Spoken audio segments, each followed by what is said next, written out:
Kia is building a mid-size pickup truck, which yesterday it said will be called the Tasman.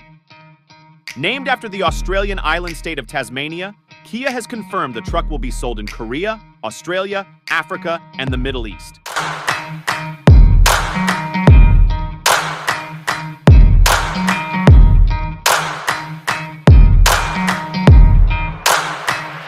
The company yesterday announced that the new vehicle will wear the name Tasman when it launches in 2025. So far, the Tasman is only confirmed for South Korea, Australia, Africa, and the Middle East, but we wouldn't be shocked to one day see Kia's pickup reach our shores.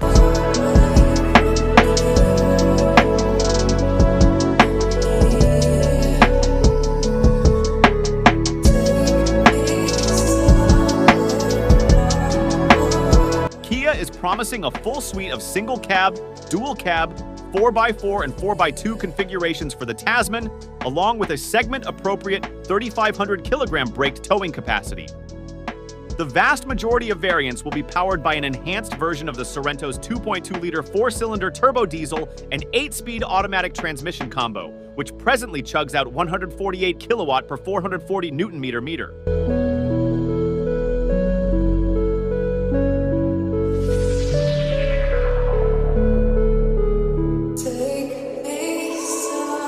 A battery-electric version of the Tasman is due by the end of 2026, while a 6-cylinder petrol-powered Ranger Raptor rivaling GT version is also under study but could be nobbled by Australia's upcoming new vehicle emission standard.